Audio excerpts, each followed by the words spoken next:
Are the Kansas City Chiefs lucky or great? We all debate and discuss on today's AFC Squad Show. You are talking ball with the AFC Squad.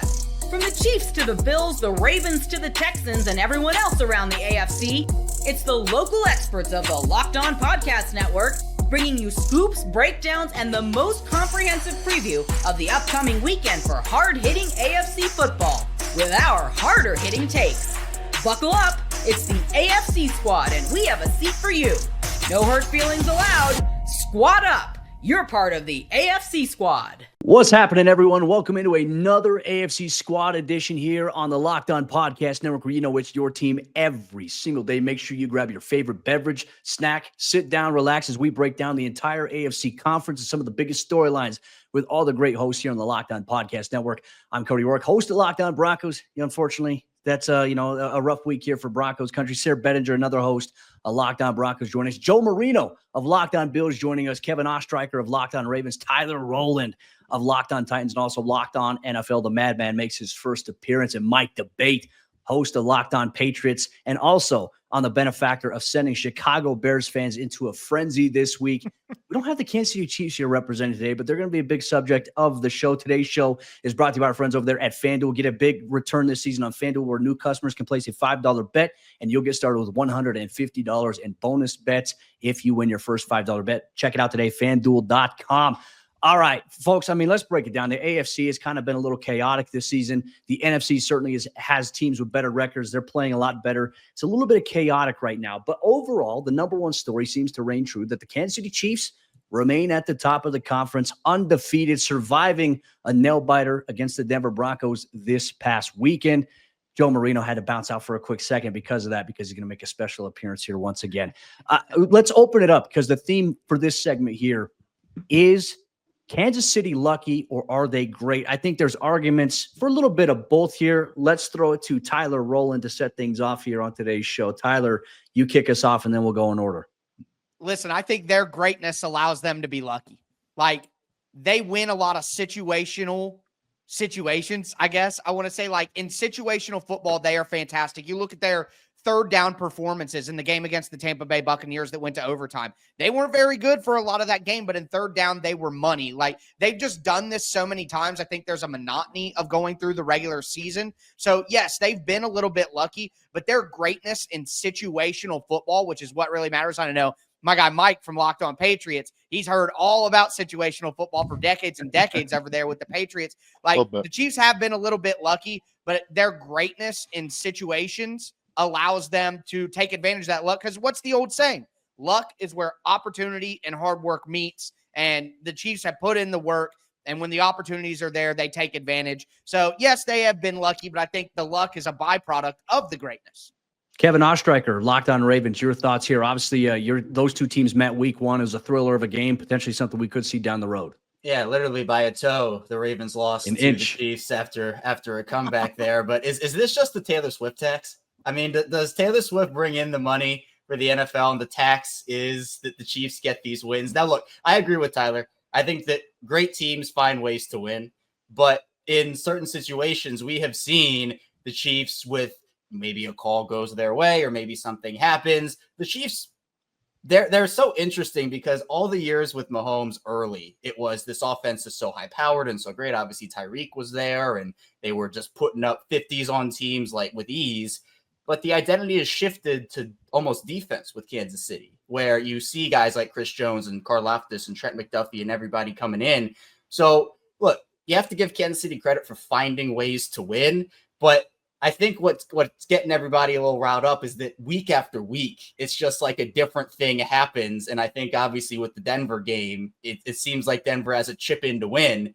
And then, the Taylor Swift tax comes and takes away from Denver and gives to Kansas City there.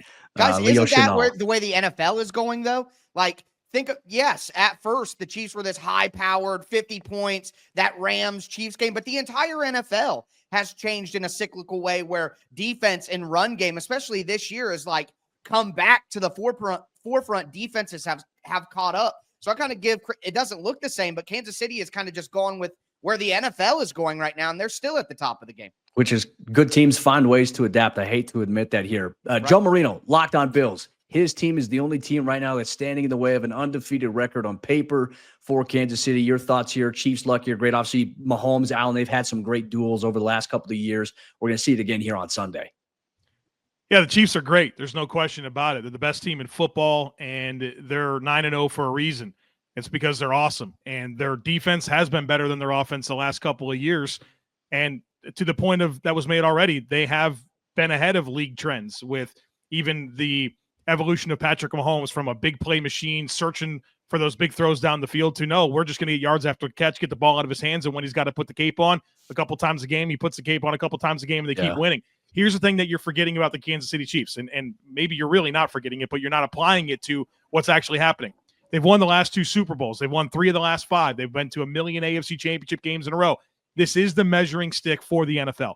Every team shows up to play Kansas City and gives them their very best shot. They empty the tank. It's what they want. They want to beat the Chiefs. And guess what? 9 times in a row this year was not good enough. And so, yeah, they're winning tight margin games. Everything's tight. Everything's close. They're maybe not playing their best football. Well, they get everyone's best shot every single game, and it's not good enough. The Chiefs are awesome. They're 9-0.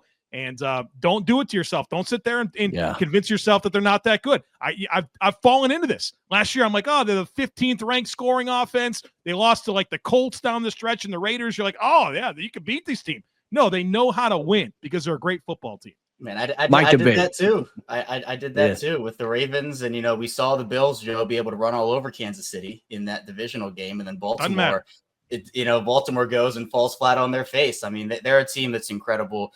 And, man, it's been crazy to watch this. But the Patriots, Mike, I know, as you know, they know a thing or two about it.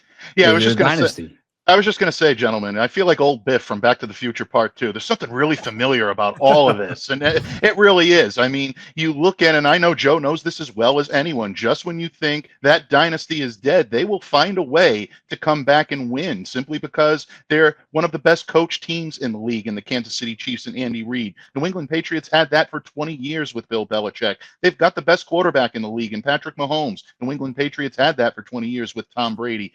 Those guys found a way to win. They adapted the game. They adapted to the game when the game changed a little bit, and the New England Patriots could no longer be a game management team on offense and win with dominant defense. You needed a dominant offense to be able to win in the NFL. What did they do? They went out and started dominating the offense on the field. That's what the Kansas City Chiefs are doing right now. I think Joe put that perfectly. Kevin, Tyler, you guys also put that perfectly. This is a team right now that is finding ways to win. And look, I'll throw it back to a Bronx tale where, it's better to be loved than feared. Which one do you want? Sonny told Cologero, look, it's bottom line. It's nice to be both, but it's very difficult.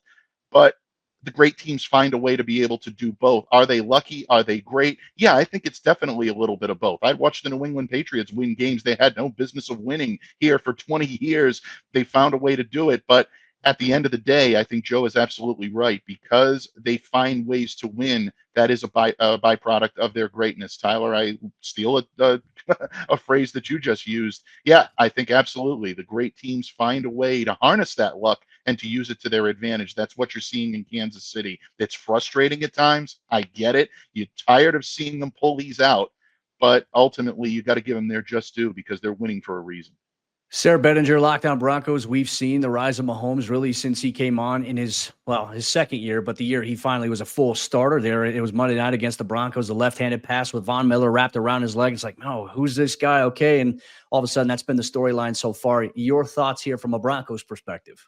Oh, thanks for that reminder, Cody. Didn't need any more nightmare fuel, but now we've got it. So, yeah, I think the Kansas City Chiefs, they're historically great, obviously. I also think they are lucky, but, fortune favors the bold or whatever you want to say. Everybody said all the right things here. The question is how does this Chiefs team respond when that luck runs out, right? When they finally do lose a regular season game, because they probably aren't going 17-0, right? And when that happens, when they do lose a game, when this team gets refocused, when they get all their guys back healthy, what's that going to look like? Because that's probably the scarier thing, is this team like having an actual chip on its shoulder, right? And instead of having to make up stuff and reasons why oh, we're being overlooked because we had 6 losses this year. It's like last year ain't nobody overlooking the Chiefs. Like Joe said, everybody's giving them their best. Nobody's overlooking them. What happens when they actually have a reason to be ticked off? That's what's going to be interesting to see, because right now it's like, yeah, it's us against the world type of thing. But when they finally do lose the game and people start calling, the overreacting to that one loss, how do the Chiefs respond to that? I think that's going to be kind of a scary thing for the rest of the league. Everybody's hoping that this week, and maybe that undefeated streak comes to an end. Buffalo Bills, Kansas City Chiefs, the matchup we'll highlight a little bit later on here in the show. But we're also going to take a look at some teams right now in the AFC between the Dolphins, Bengals, Colts. Which AFC teams are we eliminating from playoff contention on the back end? We'll break that down here on today's AFC Squad Show, part of the Locked On Podcast Network, your team every day. Today's AFC Squad Show is brought to you by our friends over there at FanDuel Sportsbook. And as you all know, at FanDuel, they are America's #1 sportsbook, and they want you to get involved with all the NFL action approaching Week 11. There are some big-time games, as there's major implications for the AFC postseason picture. For example, you get the Buffalo Bills taking on the Kansas City Chiefs, who are undefeated. The Cincinnati Bengals trying to claw their way back against the Los Angeles Chargers. And you can get in on the action over there on FanDuel Sportsbook. And as a new customer here today, you can bet $5 and get $150 in bonus bets if you win. The FanDuel Sportsbook app gives you everything that you need to place live bets on the NFL all in one place. So when you get the hunch in the middle of a game, you can check out the latest stats. You can view live play-by-play and so much more on the same exact page where you place your bets. Just visit FanDuel.com to join today, and you'll get started with $150 in bonus bets if you win your first $5 bet. That's FanDuel.com. Never waste a hunch and make every moment more with FanDuel, an official sportsbook partner of the NFL. Today's show is also brought to you by our friends over there at PrizePicks. And PrizePicks, they are daily fantasy sports done the right way. And PrizePicks is the best place to get real money sports action. With over 10 million members and billions of dollars in awarded winnings, PrizePicks, they've made daily fantasy sports accessible to all, including you. You just pick more or less on at least 2 players for a shot to win up to 100 times your cash. So run your game all season long on PrizePicks. PrizePicks is the best way to get action on sports in over 30 states, including California, Florida, Georgia, and Texas. So sign up today and get $50 instantly when you play $5. You don't even need to win to receive the $50 bonus. It's guaranteed. PrizePicks, it's the best way to win real money this football season. Which players are going off? Which ones aren't? Make your picks in less than 60 seconds and turn your sports opinions into real money all season long on PrizePicks. So check it out. Download the app today and use code LOCKEDONNFL to get $50 instantly after you play your first $5 lineup. Once again, download the app today and use code LOCKEDONNFL to get $50 instantly after you play your first $5 lineup. PrizePicks, run your game. As we continue our discussion here on today's AFC Squad Show, we're going to go through AFC teams right now that are on the back end, whose season is actually over, even though they're still a little bit in the hunt. We'll break all that down. This is, I think, would have been perfect if we would have had whiteboards, right? We could turn this into a whiteboard Wednesday, because there are a handful of teams right now. Obviously, the Broncos are the 7th seed in the AFC with a 5-5 record. They actually make this list according to our network, as we're going to discuss it here today. But between the Cincinnati Bengals, the Indianapolis Colts, the Denver Broncos, the Miami Dolphins, and the New York Jets, which teams are actually out of playoff contention? Who are we eliminating essentially here today? I'm going to start things off here with Joe Marino, and then we'll work our way through. I'll kick it to you guys, but give your thoughts on that as the AFC playoff picture starts to take a little bit more shape here in Week 11 of the NFL season. Well, you can bury the Jets. It's over. 3-7. They stink. They're not good. There's nothing that's going to happen here. Their defense, everyone's talking about Aaron Rodgers in the offense. That's bad, but their defense is the real problem. They used to be 10 deep with dudes on the defensive line. They got 3. You know what I mean? That's the problem there. And obviously the vibes are bad, and I don't buy in anything that Aaron Rodgers is selling. And I think you can stick a knife in the Colts. They're 4-6, and they're just goofy right now with their decision to play Joe Flacco. It's completely pointless for them to go 0-2 and have the offensive performances that they've had the last 2 weeks. Joe Flacco's turning over the ball like crazy, which is to the surprise of nobody that watched him last year. Even in the 4-1 stretch that they had down the stretch, the guy was just throwing YOLO balls and got a lot of luck, right? And then they play a real team in the playoffs, and goodbye. Thanks for everything. So I think they're goofy. And you listen to Kenny Moore talking about, hey, we got effort issues. People aren't putting in the work. Oof. Goodbye. You don't have it. So I think you can. All those other teams are alive, and I think the Bengals are absolutely alive. but you could put a fork in the Colts and the Dolphins, or excuse me, the Colts and the Jets.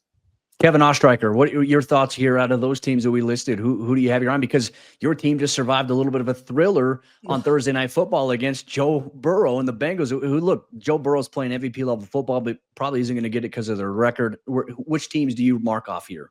Yeah, I'm not sure I can survive a third Ravens-Bengals matchup based off how the first two went. It's just two crazy games, but I agree completely. Smash the over. Yeah, I agree completely with Joe. I think that the Jets, you can't buy anything right now with them. I just think it's a disaster over there. And then for the Colts, look, I love Joe Flacco, obviously. Being a Baltimore guy, he did so much for Baltimore. We're long past then, and it even seems like we're long past the Cleveland days, even though it was last year for Joe Flacco.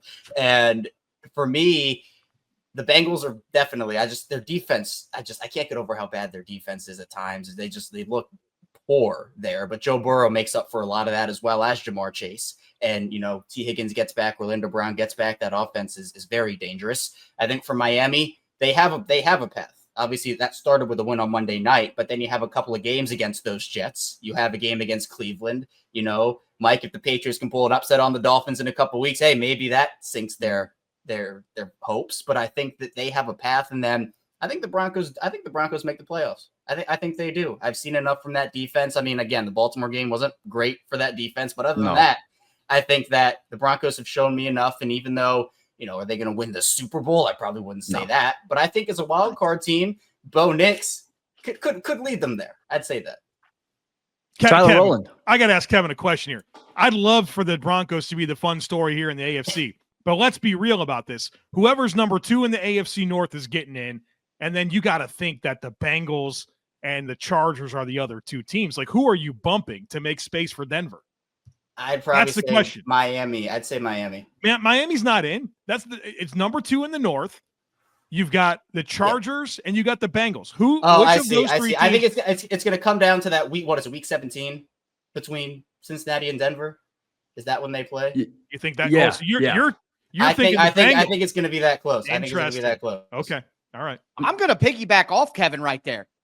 The Broncos, I think as much as I hate to say it, as Sayer and Cody know, I am Broncos public enemy number 1. I take shots at the Broncos as much as I can. Even though I should be thanking the Broncos for getting Tannehill in for the Titans in 2019. But look at the Broncos schedule here. Like, they play the Falcons this week. I am absolutely picking the Broncos to beat the Atlanta Falcons. They're a much tougher football team. Then they get the Raiders. Then they get the Browns. Then they get the Broncos. Then they get the Chargers. Then the Bengals. And they get to play the Chiefs in Week 18. And unless the Chiefs are going for an undefeated season, the odds are the Chiefs are going to be resting people there. I absolutely don't believe that the Bengals are 100% going to beat the Denver Broncos here. They have a 1-game advantage already. I think the Broncos have a great situation. And honestly, I don't think that we can call the Colts dead either. They play the Jets this weekend and could absolutely win that game over the Jets. Then they play the Lions on Thanksgiving or the Thanksgiving week. They'll probably lose that. But after that, Patriots, Broncos, Titans, Giants, Jags. Like, the Colts could absolutely reel off a win in every single one of those games except the Colts. The only teams that I'm truly willing to pronounce dead that we've mentioned are the Jets and the Dolphins. Like, those, I think that the Colts and the Bengals, obviously with the talent, and certainly the Broncos, they are all absolutely still alive. And I would go with the Broncos and feel pretty good about it over the Bengals, even though the Bengals are the more quote unquote talented team. Why are we giving the Broncos the benefit of the doubt? And I know that we have 2 Broncos people here, but like, what have they told us? They're pretty good on defense. They got a rookie quarterback that's high variance. I like Bo Nix. Like, I'm in on that. I've defended Sean Payton, but this isn't a team that I'm ready to say is going to get in there over, let's call it what it is, Justin Herbert and Joe Burrow and whoever's number 2 in the North. Like, that's what it comes down to me. It's a rookie quarterback against those established vets. Well, I'll say agree with this. you about the Chargers. I'll argue it. I agree about the Chargers, but like, they're in. And we're talking about one spot in the AFC, and I think the Broncos have a much better defense and a much better special teams unit than the Bengals. They are a better coached football team than any of the other teams. Yeah, what I would say is if the Bengals defense was even a little better than they are, I'd feel much more confident picking. And Evan McPherson fell off the face of the planet. The Bengals passed up on a 50-yard field goal with Evan McPherson in that game against the Ravens that Twice. a year ago, 2 years ago, no question they're sending McPherson out there and he's draining it. Something has happened with McPherson. He's not the player that he was a couple of years ago. So I give a massive advantage on defense and special teams to Denver. And with Sean Payton, I just think they're a much better coached football team and have an easier schedule than Cincinnati.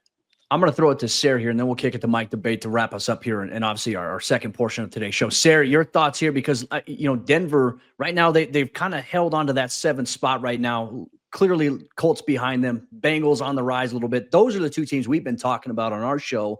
Hey, you need to hope that those teams lose going forward. Cincinnati obviously playing the Chargers this week. This is a situation where you have to root for the Chargers, who are already ahead right now in the standings. You can still catch them theoretically. It's only a 2-game difference. But your thoughts here? Yeah, I think as far as the teams that are still alive, I think Joe nailed it. I would definitely be burying the Colts and the Jets at this point. But for the reason that he's burying the Jets, or one of the reasons in terms of the defensive front being only 3 guys deep, where they used to be maybe 10 guys deep, that's where I would put the Broncos above most of these other teams, is their defensive front. Best pass rush in the NFL right now. And I think it's just going to continue to get better as long as those guys stay healthy. I mean, we've seen Zach Allen have the best year of his career. John Franklin Myers playing, speaking of the Jets, John Franklin Myers having a career year. Nick Bonito playing as well as any edge rusher in the league almost. I mean, at least in terms of, second year guys, or, guys in their first 2 or 3 years. So that Broncos pass rush and the defensive front is going to be one of the biggest difference makers over the course of the year. It gives you a bit of a margin for error later in the season, even when you have a rookie quarterback. But Bo Nix, he's not making a ton of mistakes with the ball. I know he took a couple of sacks people didn't like against Kansas City, but look, you could throw the ball up into harm's way and people would be criticizing him for doing that. So I think he's taking care of the ball exceptionally well since week 2, and that defense and the pass rush is the reason why this team could back into the play. And maybe not even, we'll see what happens with the Chargers. I don't think the Chargers, we've seen them lose some rough games this year as well. So I don't think the Chargers are a Sharpie in there at this point either. We'll see. There's a little bit of a trap game situation with Tennessee this past week, but Herbert, they're doing some things there despite not having a lot of weapons for him, or star power weapons for him to throw to. Mike Debate, are you going to be the Jamie Lannister here and dig the dagger a little bit deeper into obviously the Jets and the Dolphins? I definitely are digging the dagger into the Jets. There's no question about it, for all the reasons why Joe, talked about, and I think Tyler, Kevin, Sayre, all of us have really kind of agreed. That's an implosion right now. There is no cohesion. There is no camaraderie in that locker room. The Jets defense has definitely trailed off, and that offense is just the poster child for dysfunction right now. So they are definitely down. But I'm not ready to dig the dagger deeply into the Miami Dolphins just yet. I've seen too much out of the talent on that team to lead them to believe that they're in games that they're going to be playing. Now, are they a playoff team? I think the jury's still out on that, but they are competitive and they can make things happen in the games that they play. So I'm not ready to write them off yet. I agree with Joe. I'm writing off right now the Indianapolis Colts, and it's frustrating because you look at the last part of that schedule, and those are all winnable games with the exception of the Detroit Lions on Thanksgiving Day, which I think probably will go to Detroit. But it is very frustrating right now for Colts fans looking at the way they're playing. And again, I go back to what Joe said and Kenny Moore and saying guys aren't giving the top effort. Those types of things can derail teams that should be winning games that aren't. That's a difficulty right now. But Bengals, the Broncos, I think there are absolutely good arguments that are made all around this table right now. Yeah, I'm not ready to kind of boot any of these teams out the door, with the exception of the Jets for sure. And it hurts me to say, but I think the Colts are done based on the way that they're playing.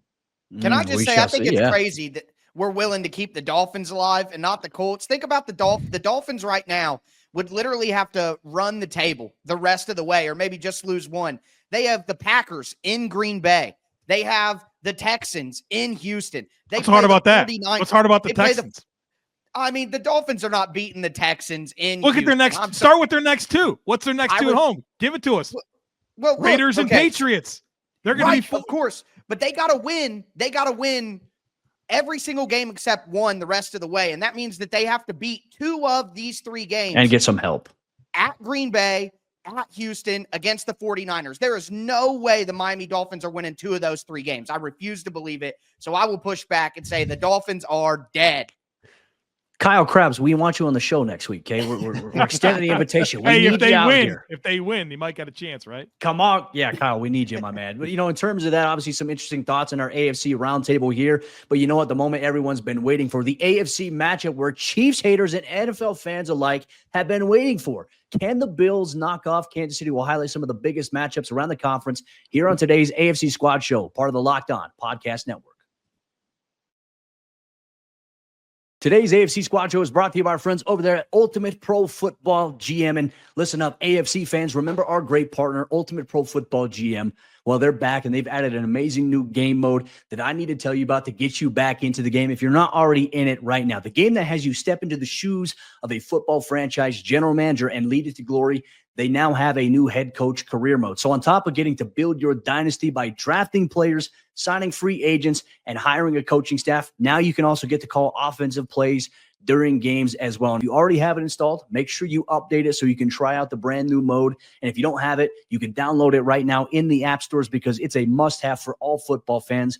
I know that you'll love it, especially if you want to assemble a team and build the dynasty. Ultimate Pro Football GM is completely free. It has no ads, and it's 100% playable offline, so you can play on the go as you want and when you want to. And they're offering a special offer right now for Locked On fans where you can use the promo code Locked On NFL in all caps inside the game store to receive a free boost to your franchise. So make sure to get it, as this perk will jumpstart your play and give you the advantage you want in creating your dynasty. To download the game, visit ultimate-gm.com. That's ultimate-gm.com, or look it up on the app stores. Ultimate Pro Football GM. Start your dynasty today.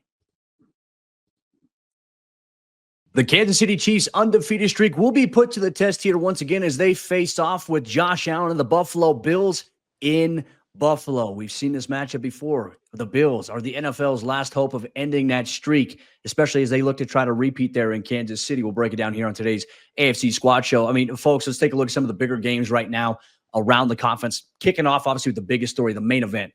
Kansas City traveling to Buffalo to take on the Bills. The Bills, Joe, obviously, I'll start things off with you because you cover the team. You've seen what this Bills team can be. When the Bills are locked in, we've talked about this. They're one of the scariest teams in the league, but then they have some highs and lows where, hey, they're in a competitive matchup against the Dolphins. Was that a divisional byproduct of that? Or are the Bills still trying to find their stride right now? I know, they got Amari Cooper for his one game there. He caught a touchdown. They didn't have him for the last game. What's going on in Buffalo in terms of this game? I know you said before the show you're going to save everything for this show specifically. Yeah, obviously it's a big one for the NFL. Everyone's all excited. What the CBS is bringing all their guys. There's going to be there. Whatever it is, college game day version of CBS is going to be in Buffalo. I get the hype. I mean, they've played exciting games. There's no question about it. The Bills have beat this team the last 3 years in the regular season, and it hasn't mattered. Like, you know what I mean? Like, so wake me up in January when they play again, and that's the one the Bills need. It feels so empty to me that the Bills are 3-0 literally the last 3 years against Kansas City in the regular season. One of them a pretty convincing win, and then the others winning the tight games, right? The things that everyone says the Chiefs get all the good luck. Well, it happened to the Bills the other two times. So it's like a game of high magnitude, and maybe if Denver makes that field goal, it's a little bit different because then it's literally for the number one seed. But I mean, for as much hype as there is, I mean, I'm so indifferent on this game because it just literally hasn't mattered the last 3 years. Now, I think the big problem for the Bills is going to be the health of the weapons around Josh Allen. Keon Coleman's already ruled out. Dalton Kincaid injured his knee last game, and we'll see how he goes. I would guess he won't play with the bye week on the other side of it. They'll probably want to be cautious there. And Amari Cooper, if he does play, it's going to be with a cast on his wrist. So, like, I don't know. Those are your top three guys outside of Khalil Shakir. That's going to make things very, very difficult. So do the Bills have the capacity to win the game? Yeah. Does it matter? I'm not sure it does because the Bills won this game the last 3 years. Kevin, your thoughts on this? I mean, obviously this is a big game. There's also some other games we'll talk about. Your team's playing in one, Baltimore versus Pittsburgh. You're kind of playing for that third spot right now in the seeding in the AFC conference. And look, the Pittsburgh Steelers, I know we don't have Chris Carter here this week. They're playing well enough. They obviously had a little bit of a thriller win against the Washington Commanders and Jaden Daniels. Russell Wilson's playing some really good football right now. Your thoughts on this matchup in particular?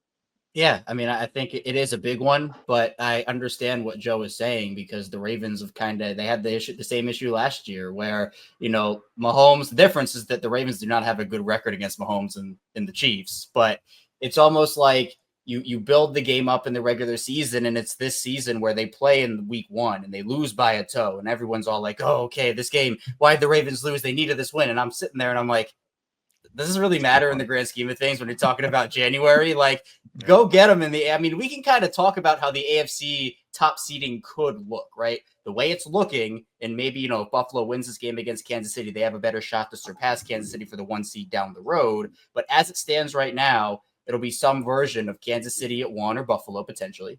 And then you have whoever between the Ravens and the Steelers. And then I think Houston's kind of already locked into that 4. I don't really expect them to move up or down in the standings at this point. We'll see. But I think that this Chiefs and Bills game does have implications, but the real implications do come in January. So I get Joe's, I guess, lackadaisical approach on this game, because it's like, okay, what are you really playing for besides maybe the 1 seed? But that doesn't even matter this week. So January is the big one, but I guess if you want to establish good habits, you can always do that. Well, can you beat him twice? That's what it comes down to. Can you beat him twice?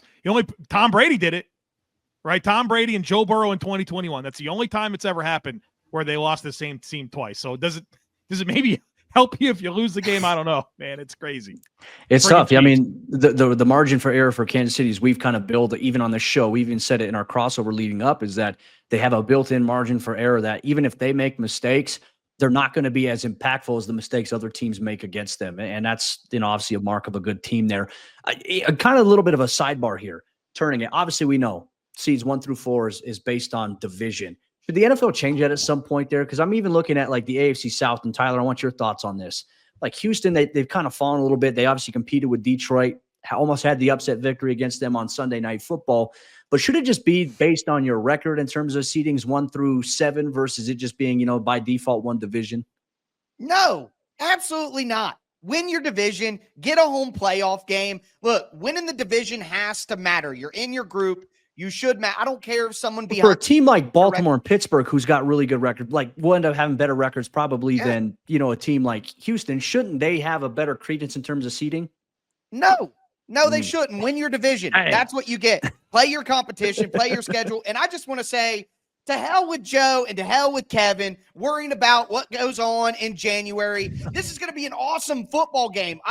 It must be nice to have a team where you're so worried about what happens in the playoffs. Maybe it's because my team is trash. I don't care about any of that. I'm so hyped for this football game. This is like 2 of the top 5 teams in the entire NFL. They always have good games against each other. Yes, it may not matter for your teams in the playoffs, and that's what your mindset is. But for me, I'm just so excited to watch a great football game between 2 excellent teams. And my final point on this is a Josh Allen MVP showcase. Like Joe said, no Keon Coleman, Dalton Kincaid banged up, Amari Cooper, who knows? If Josh Allen can go out and win this, and it doesn't matter in January, but Josh Allen, the type of player he is, deserves one MVP on his ledger. He deserves one to showcase how great of a player he is. And if he can go out there and end the Kansas City Chiefs undefeated season and do it without a lot of his weapons at full strength, that is where Josh Allen becomes the favorite for MVP in my mind. And I'm so hyped to watch this football game.